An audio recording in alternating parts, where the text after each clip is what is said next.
All right, tech gurus, we made it to functions. And functions are the pivotal building block of most programming languages. Functions allow you to write a block of code that can be called anywhere else in your program, and it can be called over and over again. So let's jump right into functions so I can show you how they work.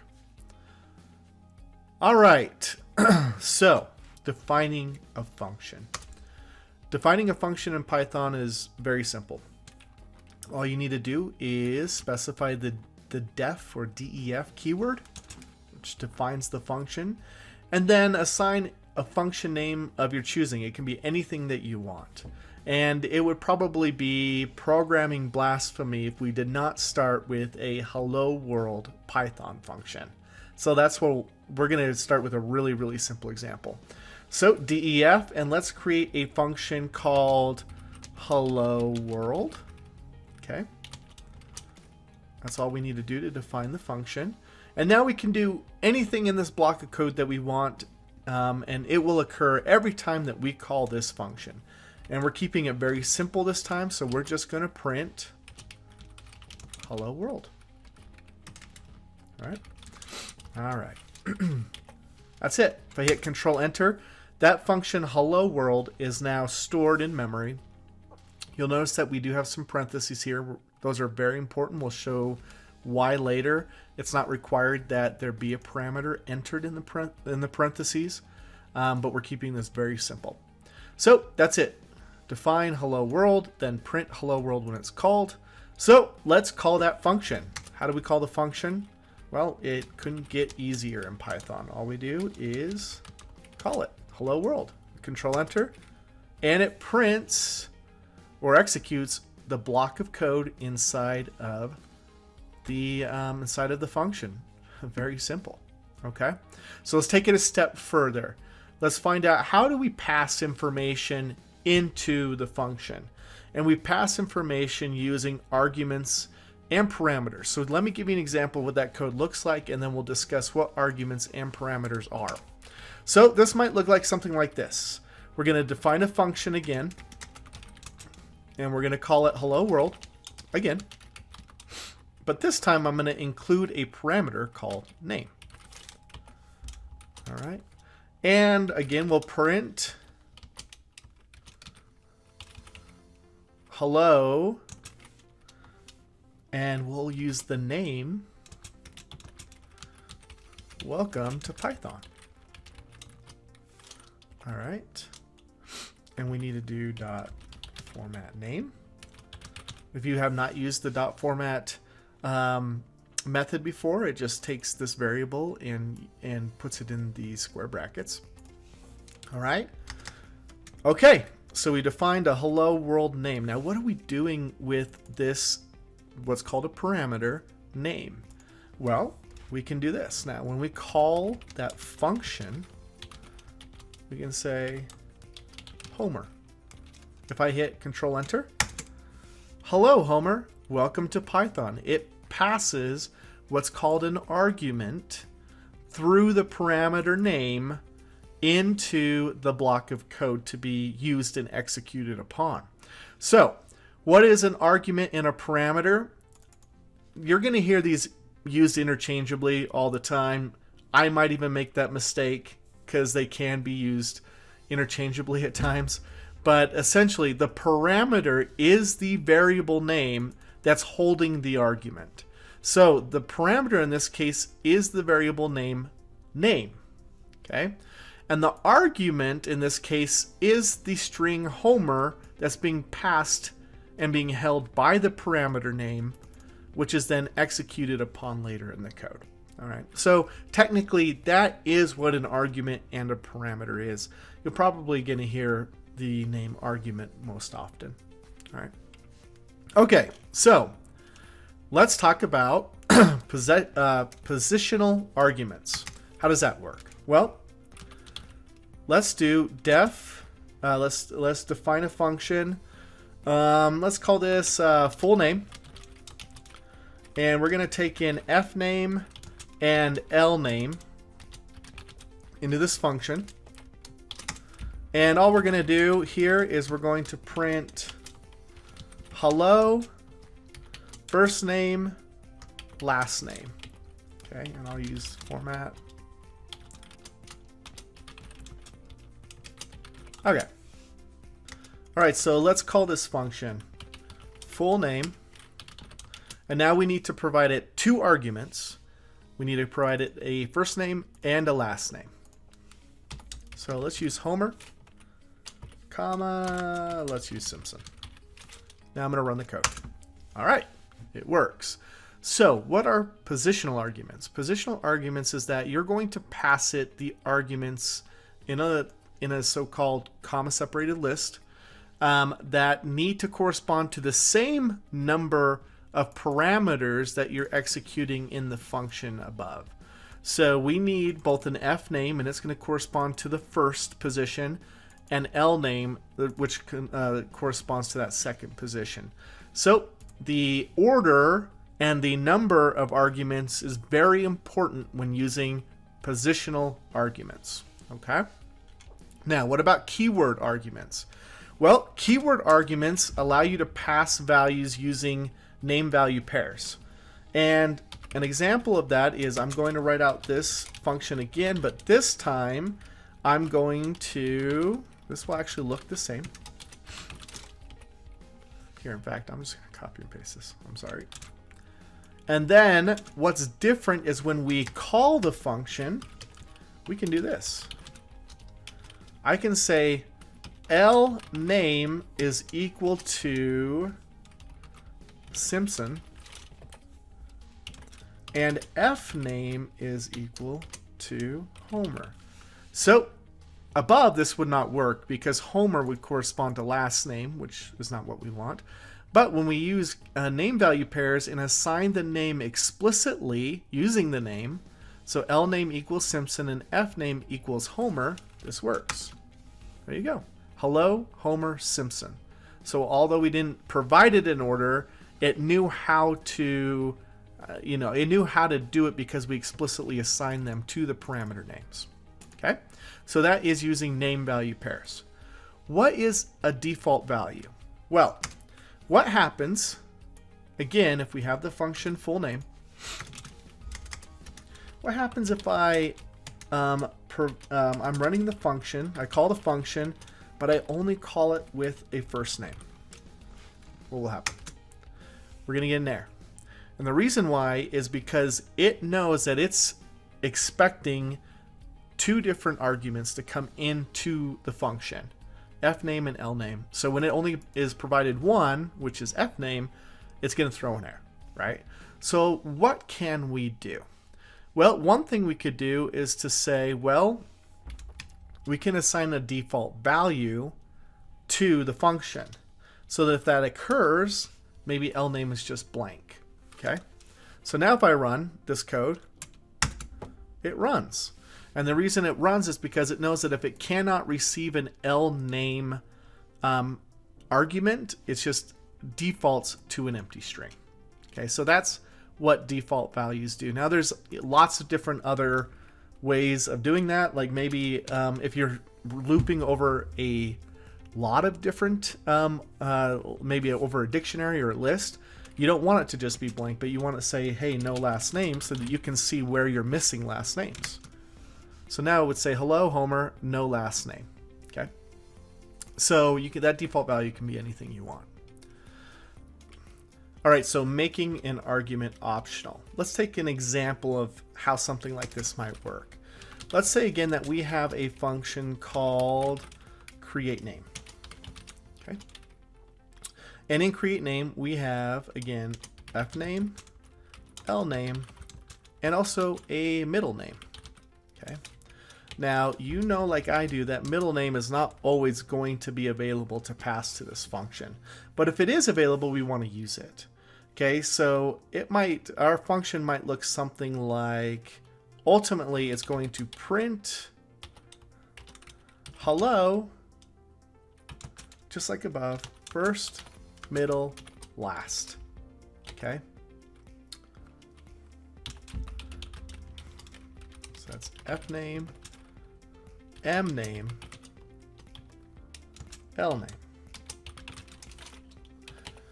Okay, that's great. And that works if there's always a first, middle, and last name. But we already know that that's not always going to be the case. So what do we do here? Well, first, let's assign the middle name a default value of empty string. Okay. And then what we can do is say, hey, if M name exists, so if it's not empty and exists, then do this. Okay. Else, if M name does not exist, let's just print this, but without the middle name. So we'll only use 2, and we'll get rid of the middle name. All right, so if we pass all 3 arguments, then we know to do the first code of the line because middle name is filled out. If we only pass 2 arguments, then M name becomes an empty string, so it executes the else statement doing hello this. All right, so let's call our function. Create name. We pass Homer Simpson J. We hit Control Enter. All right, hello Homer J Simpson. Now watch, what if we do not provide a middle name?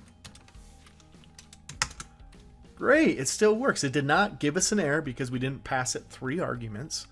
It still knew what to do with the code. So it knew that, hey, if you only pass me Homer Simpson, M name becomes an empty string. And if M name is an empty string, then I'm going to only format a hello string with first last name. So that's a great example of how to use how to make an argument optional. All right. What about returning values? Now, up until now, we've been printing out output of the function, okay? But ultimately in a function, what you're going to want to do is return something and then assign it back into the code to be used. So we're going to continue on with our create name example, all right? Returning a value. But this time we're not going to print output, we're going to return it. So in this case, let's get rid of the print and let's return that. Whoops. Let's return this. All right. All right, so let's call the function just like we did above. Create name Homer Simpson. I'm going to hit Control Enter. It looks like it did the same thing, right? But it didn't. Notice above that there's no output and there's no quotes. It just says hello Homer Simpson. We printed out the string. Now over here, we're actually printing out the so-called object in a string called hello Homer Simpson. This is now object that can be used later. So this is not actually what we want to do. What we want to do is something like this. Assign it to a variable. So name equals the output return of the function create name Homer Simpson, and then print name. There we go. That returns the same value as we had above, because now it's returning a value, assigning it to name, and then printing name. This is going to become, this is how you're going to generally use Python, is returning values rather than just printing statements. So that's how you return a value, assign it back to a variable, and then in this case, we printed that variable out. All right. What about passing a list into a function? All right, this might become pretty common. Maybe we want to create a function called square root. Okay? And in this function, we're going to receive an argument or a parameter or argument called numbers. All right. And then what we want to do is for num in numbers. All right, now we're in a for statement.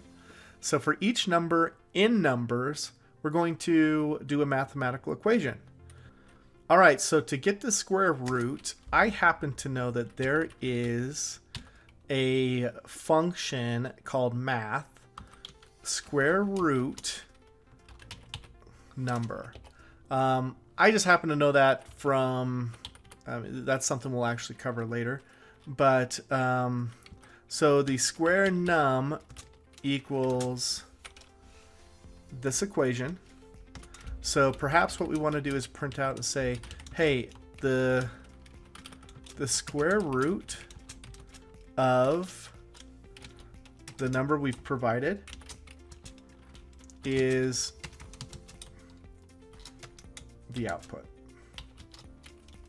Okay. So again, we need to do this. We need to format and say num is the number provided, and sqnum is that number. All right, so that should go out and get the square root of numbers. So what do we do here? Let's print this out. So we're going to run our square root function, and I'm going to provide it a list of numbers. So let's do, we want the square root of 3, 7, 25, 109, 258, and 1057. All right, let's run that. All right, we got an error. Let me show you why. Right here, I used a library or a module called math, and the name math is not defined. Okay, and we're going to learn this in the next lesson when we talk about modules. I need to import the math module. If I do that and hit Control Enter, this works. Okay. And we're going to explain a little bit more on how we import and export modules in the next lesson. All right, so we have the square root. We passed it a list of numbers, and it worked. It went through our function and gave us the square root of each number. So that's pretty cool. All right, so that's how you can pass a list into a function. Okay, returning a dictionary. Now, this is going to be very common for you to do. So let me give you an example. We're going to go back to our create name example, where we're going to create a first name, M name, L name. Okay. And what we want to do is we want to return a nice clean dictionary when we pass these into our create name function. So we're going to return a dictionary of first name equals F name, middle name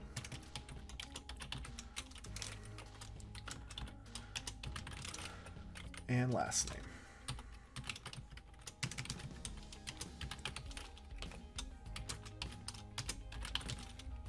Okay. So that's what that does. Now to call the function, we're going to create name again with Homer, J, Simpson. Okay, and we're going to assign this to name, to a variable called name. All right, and then let's print that name out. There we go. We'll see that the function, us passing these arguments into the create name function, created a dictionary for us with first, middle, and last name formatted correctly. First name Homer, middle name J, last name Simpson. So the reason to use dictionaries is they're going to be very common for you to create dictionaries that downstream in your code you'll use for other things. So this is how you can easily return a dictionary value. All right, so what about using a function and a while loop together? I wanted to cover this because it's easy to accidentally fall into an infinite loop that's going to freeze up your program. You're going to have to restart everything. So I wanted to quickly compare functions and while loops together. So we're going to create a simple name application. So we're going to define a function and we're going to call it create name, just like above. And in this one, we'll just get an F name and L name. parameter. Okay, and then what we're going to do is we're going to formatted name is equal to the f name plus a space plus the L name. Okay, that's the formatted name. And then what we're going to do is we're going to return formatted name. We could just return this. Either way, I'm just giving you an example of how this works. Okay, so there's our function.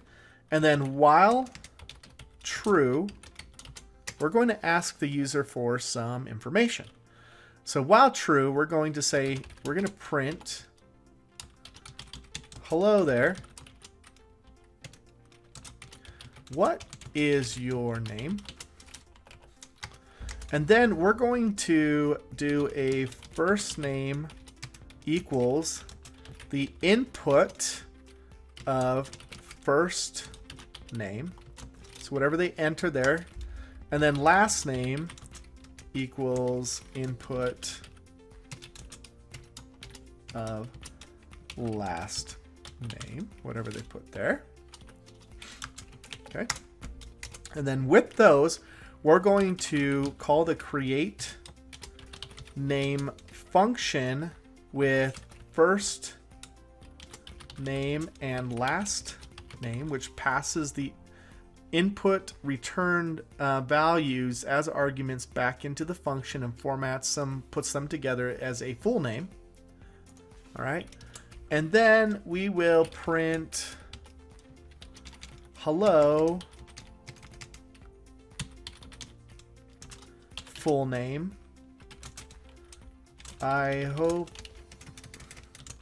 you have a great day. All right. We got to format that with oh, actually, I'm sorry. We need to assign this to a variable. Full name. Full name equals the return of the function. Okay. All right. Okay, now, I'm not going to run this yet because I know that this is going to result in an infinite loop. The reason why is because we have nothing that will change our true condition. This is going to run forever. It's going to freeze up your Jupyter Notebook or any other IDE that you're using. So we need to somewhere create a quit condition so that we can eventually exit the program. So let's do that. Let's quickly right here print. How about enter Q at any time to exit. And then when they enter the first name, if first name is equal to Q, then break out of the code. Just exit the program. Okay. Same thing here. If last name entered is Q, then break.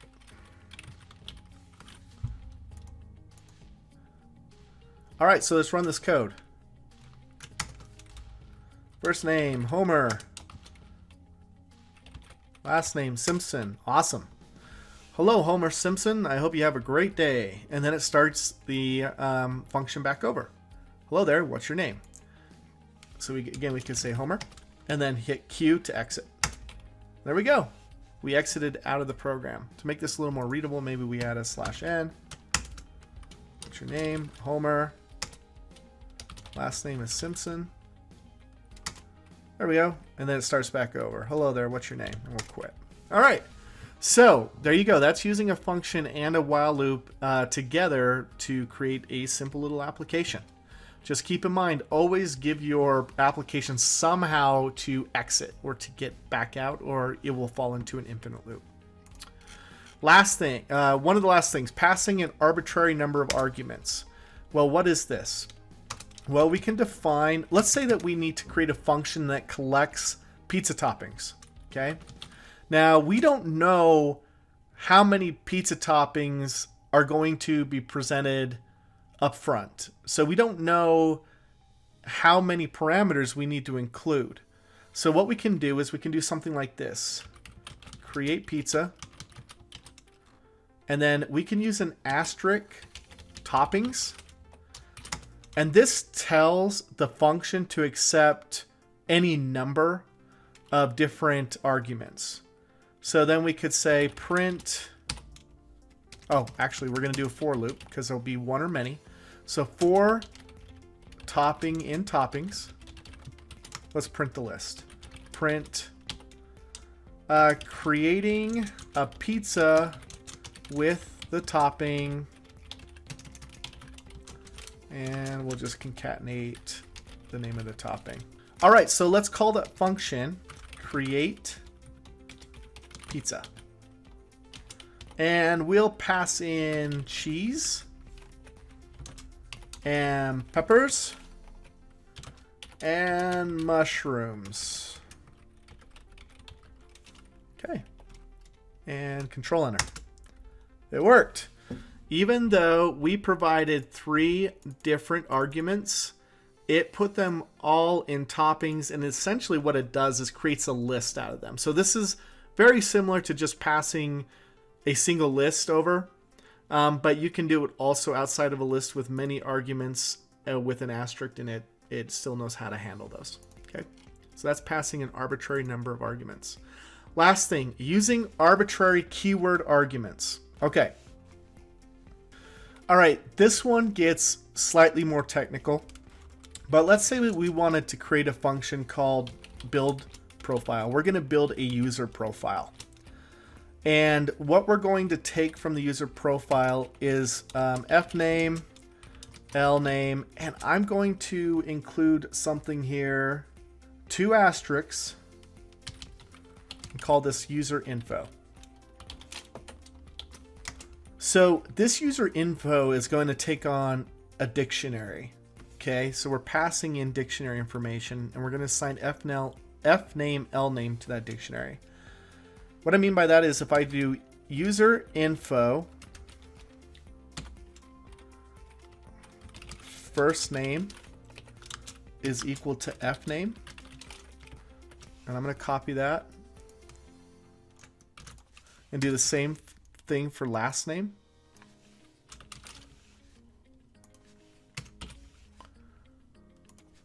Okay, so we're adding this first name and last name into this dictionary user info. We're going to end this function by returning user info. I'm going to show you what happens here. If I now call the function build profile, let's assign it to user profile. So we're going to return the results to a user profile, calling build profile. And we're going to pass it a first name. We've been using Homer Simpson. Let's keep using it. Last name Simpson. And then we can pass it these other user info arguments, something like this. We can use location equals Evergreen Terrace. And let's do occupation. Nuclear scientist. All right.